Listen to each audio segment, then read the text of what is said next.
faker, it doesn't mean that on one hand you don't have information on where to get help. It doesn't necessarily mean that you don't have information on where to get help. Because you can get help, you can get money, you can start a business, but they've just chosen that trade. Some of them, they've just chosen that trade because it's easy for them. And I think we need to get to our culture, our working culture as Zimbabweans. How do we get back to that culture where we work and we get the rewards that we get through hard work?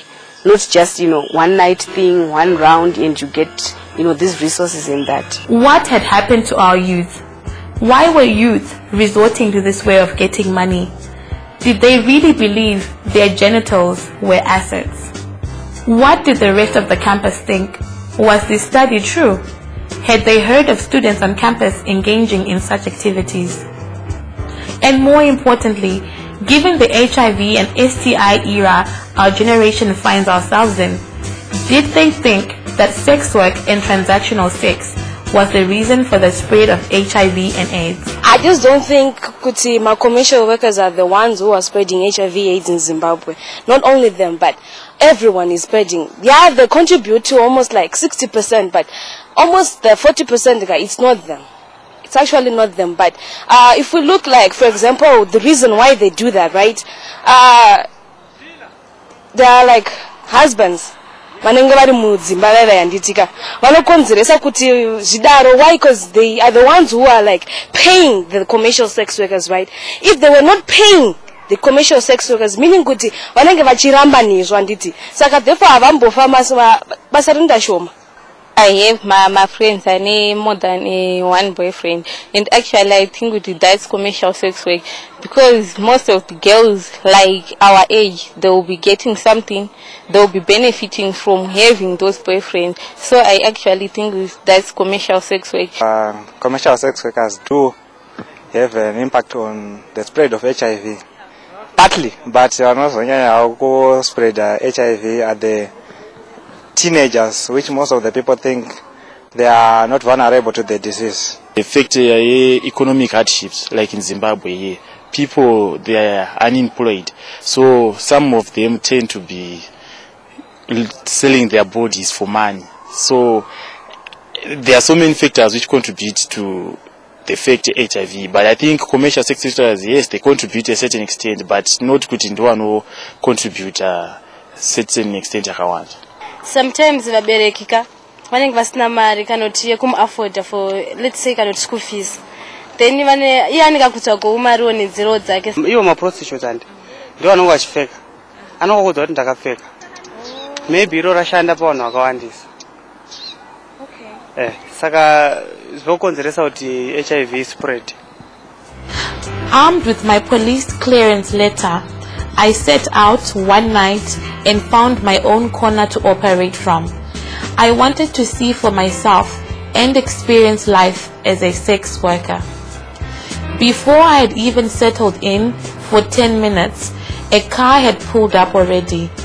I negotiated how much, but I made sure I asked for more than what the normal rate is, well, at least for that part of town, and it was $20 per short session.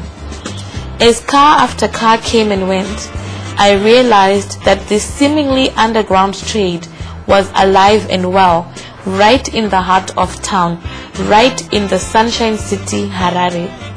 The clientele ranged in age, and if their vehicles were any indication of wealth, then there was variety. It's quite shocking. These are some of the things that you hear about, but without the empirical evidence, you'd easily dismiss them. But if there's a study that has been done, it means it's something that should inform policy. Those who are in the education sector, how are they going to react to this? And how are they going to adapt the current education system or the current mechanism for getting students in tertiary institutions? I just recall my days when we used to go to college. We had a loan and grant system, so you would not be desperate as a student. What we used to know is we could get, other girls or other boys who just want more than what was being offered. So they would go out with, a certain class of men who had cars, men who had money, to top up what they already had. But this is now the reverse. We are now getting these girls and boys going for the lower class, the gardeners, the maids. So this shows the level of desperation that we have in our students. And I think if we are serious about building a future for Zimbabwe, we need to invest more in the education sector, and we should deal with this desperation as a matter of urgency. So over the course of 3 weeks that we shot the documentary, we met with about 15 sex workers on the streets of Harare. Of those 15, 4 consented to on-camera interviews. However, it was unanimous for all of them.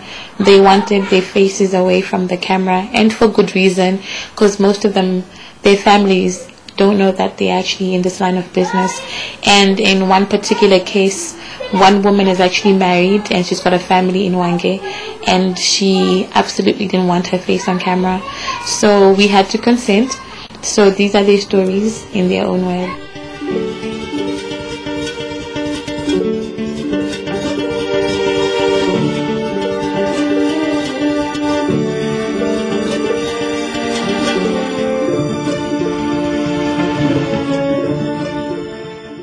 So when am I 22. 22. Okay. Wakava kupuri munu wakura malare. Sabi. Kwa sabi. Okay, what are you? In 2008. 2008. Okay, so it's Kunako. Kubasa. Kubasa. Kubasa basari. Langu nandukuita hivi. Oh. Wango uzona ni kuti kuno unokwanisa kuwana basa rakadaro. Hapana. Wango zvifungira wega. Okay. So wakatanga kusvika wangone chito 2008 mili mtongo yaone 19. Ndakaya ndine 20. 20. Okay, wega. Ndega. Okay. Saka basa rauneta iri. Singangoti pazuva unoita ma-customers mangani? 6, 7. It depends ndizwa racho. Oh. And pane vanodzoka here ma-repeat kana kuti vese vanenge vari vanyowani? Vanodzoka. Vanodzoka? And how much normally do you charge? Pay what? Tongoti, I mean, how do you charge normally? Short time. Short time, what am I? $20. 20? Ko in the option ichi? Night. Night no never kuti chi? Usiku wese. Mari? 80, 100. 80 to 100? How do you get my customers up? Murod. Saka unova wana tauri kuti zvinofamba sei? Unongofamba manheru masikati zvinofamba sei? Ukungofamba manheru, vamwe uchinomira kuna Chinamano, obva waona mhene, obva wadzoka. Waiti mhene? Saka dzisiri mhene auti? Aiwa ndine. Ko kuchikoro iwe wakaenda kuchikoro here? Ndakaenda. Wakagumisira chii? Form 3. Form 3? Okay. Waigona hako? Handizvozvo. Ko ndiye usina kupedza kusvika kuform 4? Ndandashairwa mari wechikoro.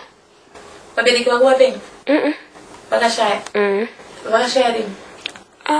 Dhodha wangu wafa 1990, mama wangu 2001. Netarisiro here kuti one day uchazozvisiya? Zvinenge zvaita sei? Kana ndikaona business zvokuita. Iwo business raungada nderei? Kutengesa zvakangosiyana siyana. Kutengesa chii? Even hembe. Hembe? Okay, hembe dzakaita sei? Hembe? Mapero, hembe nyowani? Nyowani. Nyowani? Unofila sei kana uchitongoti murume wauya zvaizvo? Okay, mari yacho akupa. But unongochifila seiwo zvichiti? Zvinotombokurwadza, zvinotombondibata-bato. Kuti ungava upenyu here vandikuita, ungoti kuti ndiwane mari ndotenga ndarara nemurume. Saka kana pana vamwe vari kukuona vasikana izvezvi vari kuteerera tape iyi, meseji yaungavapa ndeyechi? Uchitaura kubva mumwoyo mako zvaunofila, yambiro yaungavapa? Yambiro yandingavape hazvina kumbonaka. Zvechibasa chaneti zvingagona zvokunakidza kuti ungakwanisa kuita mari. Zvinozonetsa apo kana wakuzorwara, unogona kuzorwara nezvirwere zvakasiyana siyana, unogona kuita siki, unogona kurwara nezvirwere zvine kana AIDS chaiyo. Unongototi kuti hangu imari haine kunge ichikasika kuuya, but Ashina kunaka. You're going to meet everything. AIDS, STIs, zvese. Nongosangana nasho. In your mind, when you say Kanawakashipira, you've just said Basarangiroli Dojanini. So what does that mean? You're saying even if it comes, or you're not afraid anymore? Yeah. You're not afraid? Okay, I'm speaking to you now and you're very, very well spoken. Have you tried looking for a job? You sound educated to me. I have worked before. Where did you so many places. Flammable Insurance, Methodist Church, and I've worked as a bar lady at Alabama in Blawayo. And those were jobs, obviously, that made you into a better person because you speak well and you're articulate. So I'm thinking, as much as our economy went through a tough time, if you applied yourself, I'm sure you'd get a job. Why haven't you attempted to get a job now? If I was to get a job not in Harare, definitely maybe in Blawayo. Why not in Harare? Why not? There's fast life. I cannot cope when I'm working. Why? I prefer what I'm doing right now. Okay, because of the money? Okay. So, okay, let's tabulate how much you make, like in a good week. What's the most you've ever made? It depends. Because if we say in a good week, when in a day, we can make 150. So in a good week, about 700-800. 700-800. And what are you doing with that money? Buying stuff. What type of stuff? Groceries, furniture, properties. Yes. So what's your goal? Let's say 2-3 years from now, where do you see yourself? Somewhere far. Geographically? Like away from Harare? Yes. So you take your current profession to Blawayo. You'd only keep it here? I only do it here. But when I'm in Blawayo, they don't know what I'm doing. So what do they think you're doing here? Working. What would you need to get out of this business? Money to start a business. How much money, approximately? 3,000 to 4,000. 3,000 to 4,000, okay. So, you do know that the Ministry of Youth gives out loans to young people? Did you know that? No. Yeah, they're very close to you. Ministry of Youth is just a few roads down from you at Upati. They do give loans to young people. As long as you're under 35, they will give you that kind of money. If I helped you facilitate that loan, would you get out? Yeah. Okay. But I'm calculating the money that you make, which is almost $700. Have you not been able to save the $3,000? I would have, but so many problems come on your way when you're carrying the money. Yeah. Okay. And do you have any message, like, for young people who probably, because like you said, it was peer pressure that got you into it and you were very young. Do you have any message to young people who may watch this tape, and what do you want to say to them? In terms of what you do, does it make you feel happy? What are your thoughts? What's your message to them? It's not a good thing to be doing this. How did it make you feel when you're doing it? Bad. Bad? And then when you're feeling bad, do you have other people you can talk to in terms of counseling? Do you go to church? Yeah, I do. Yeah? And when you're at church, do you have any counselors, mothers who you can talk to? It's very hard when you go to church and you start talking about this. Why? The way some people underestimate you, the way they look at you. Do you think they know what you do? Some, maybe. Yeah. I'm not quite sure. Where are you from? Blawayo.